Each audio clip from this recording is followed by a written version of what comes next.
Richard Crowe is my guest, and we'll go back on my ringing phones here. Good morning. Yes, good morning, Ed. What is your name? I'm Lee Reynolds from Chicago. Yes, Lee. I got a little question. Ever since I was a little kid, I used to always hear all these legends about Bachelors Grove. Mm-hmm. I was wondering if you could have Mr. Grove comment or tell us a little bit about what he knows about some of them legends. Bachelors Grove, I guess, is the second most famous area around here next to what? Resurrection Cemetery, I'd say so.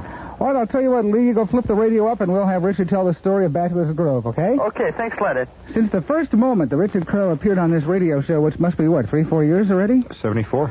Okay, since the first time Richard came on the show, we have talked about Bachelors Grove. I'll have him tell you where it is and why it's so legendary, Rich. Okay, Ed. Well, Bachelors Grove, as Eddie mentioned, is probably number 2, but it's a close number 2 to Resurrection Mary for a really legendary haunted spot. And it's much more than legend because many, many things have occurred, and many things have been picked up on photographs and on tape recorders.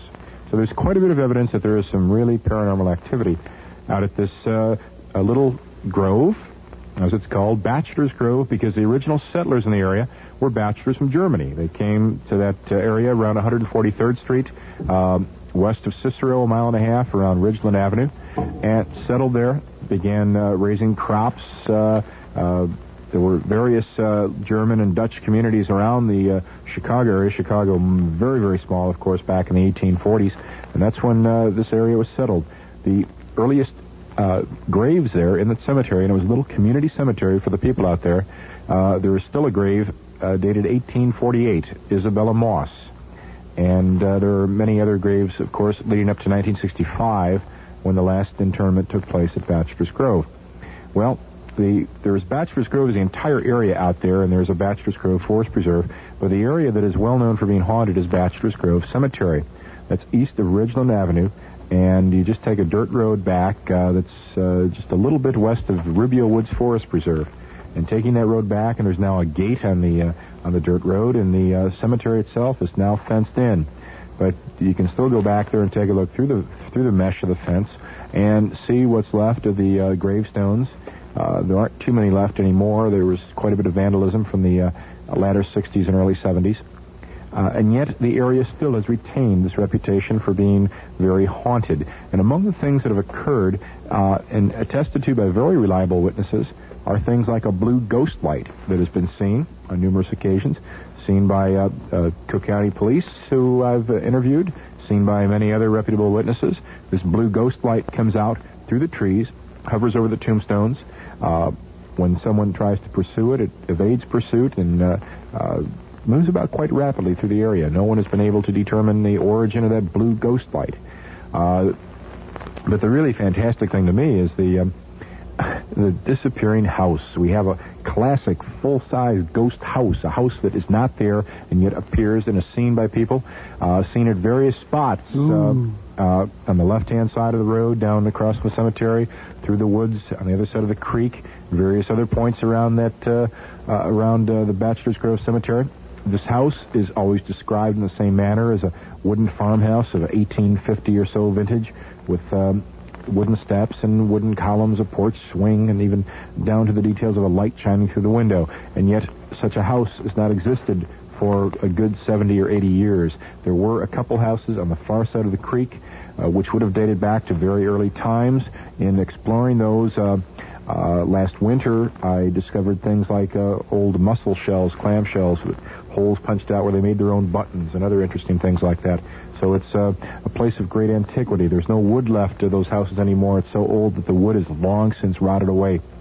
Well, that ghost house has been seen on many occasions. It's been seen more frequently in the last few years than the blue ghost light. The ghost light has sort of gone into a decline, and the disappearing house is more active. But one of the amazing things are the fact that photographs taken at Bachelors Grove on many occasions have showed unusual phenomena. And this was first noted by an Oak Lawn man, Tony Vasey, who, taking a Polaroid SX70 camera, color Polaroid camera, out to the spot, and just walking around the cemetery with the camera by his side, suddenly the camera went off by itself. The picture came out and developed before his eyes, and Tony thought for sure the camera must be broken or the film was bad, because there in the center of the picture was a greenish mist. Further experimentation on his own, and then later in my presence, and I supervised well over 100 shots being taken out at Bachelors Grove, in some cases with Tony Vasey, in some cases with other individuals. And later on, we even used infrared film, and we were able to pick up a mist-like shape that was not visible to the human eye, but which showed up on film, particularly in certain spots there at the cemetery. And in other occasions, using infrared film, we picked up the mist once again, but also picked up some unusual tubular shapes, a white shape with red veining and blue tips on the end. So we've gotten some very interesting pictures. I brought some down prior to this show to show Ed on other occasions. A look at them. And I've shown them to professional photographers. No one has an explanation or a logical explanation as to how this phenomena can consistently occur at Bachelors Grove and what can affect film in that manner. Now, this place has been overrun by vandals. It's been overrun by trespassers. I understand the area now has a fence around it. There's now a 7-foot fence around Bachelors Grove Cemetery, Ed. The cemetery is private property, of course, and it's been fenced in for its own protection, although personally I think it's a little late. It unfortunately was hit by quite a bit of vandalism. But during daylight hours, when the forest preserves are open, you certainly are free to walk down there and take a look at the place, although you'll have to do it with a fence around it now. But that's, even in Europe now, they're going to put a fence around Stonehenge, Ed. They're not even going to let people walk into Stonehenge anymore. I don't know if you heard that. No, I didn't, but is this because of vandalism? It's some vandalism, but just the fact that so many countless numbers of people go to these places to see it that they just... the grass is all worn away, and there's deep ruts worn in the ground from people wandering in to see it. I would point out that here in the state of Illinois, any ground that is ever used as a cemetery can never, ever, under Illinois law, ever be used for anything else again. Without an act of legislature. Yes, so once it becomes a cemetery, unless the Illinois General Assembly votes otherwise, that Bachelors Grove will remain forever the resting place of so many unknown people. That's the story of Bachelors Grove on WIND. Our number is 828-9110. Richard Crowe, the Ghost Hunter. If you'd like to take advantage of his supernatural ghost tour, P.O. Box 29054. That's Chicago 60629. Or if you can't get through tonight, I, of course, am very interested in hearing ghost stories from individuals. If you can't get through on the phone, please drop me a line, and you don't have to be...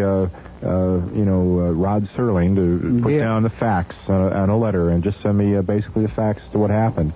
Or if you really are not even able to do that, just drop me a line and very, very briefly ask me or tell me what you've experienced and with a phone number, and I'll get back to you. It is 1:37 WIND Chicago. Our tornado watch for this area in effect at least another 22 minutes. And we'll talk to Bob here. Good morning, Bob. Good morning, Eddie. How are you doing? Oh, pretty good. I haven't seen you for a while. Are you calling from an area where it's raining, Bob? I don't know. It was when I came in from work. Where are you located? I'm on the north side, about 5 blocks from Wrigley Field. Okay, very good. What would you like to tell us about? Okay. Now, just a comment about Bachelors Grove. I don't know whether Dave knows anything about it or has heard... You mean Rich? Or Rich, I should say. That's your name changed this morning here, Not all Richard. here today. Okay, long time ago when I was a kid, I heard a story about a couple lovers that went out to Bachelors Grove, and they heard some noise by the back of the car. After a while, the guy went out to investigate, and he didn't come back. The girl heard some scratching on the roof of the car and found them hanging above the car. This story's been going on for years and years and years. You heard that one, too? Oh, The story has been going on since the latter 40s, and about other places also. Although I did hear there's a possibility it might have occurred at Bachelors Grove, and a friend of mine with Cook County who was going to get a hold of the file for me so I could take a look at it has not been able to come up with it yet. It may have happened at Bachelors Grove, and then again, these sort of tales usually are so fluid that they can just move about across the country in some cases and crop up in different places. And yet there are certain aspects of it which certainly could lend themselves to application almost anywhere because of the fact that the guy was hung upside down and his throat was cut. And this happens in a lot of places. There often are people found under such circumstances, so I can't discredit it completely. I've heard that it did happen in the latter 40s at Bachelors Grove, but I have not been able to get a hold of it so far. Been able to get hold of any official report on that. I've heard that story in California because I had somebody tell me that story about a Lover's Lane area outside of San Diego. So The story itself is literally legend and applies to almost anywhere. Right, and if you remember American Graffiti had the famous goat-head killer. Yes. They even used great aspects of folklore in the movie American Graffiti. It's one of these things that can go cross-country almost instantaneously and crop up in different places. It may well have happened, and as I say, certain aspects of it would be certainly believable and would make sense to me. If you wanted to kill someone and drain them of their blood for some particular purpose, that's the way to do it. It's just like you dress a deer, string them up upside down and slit the throat. So it's there's a practical side to it also. There's a practical side to it also.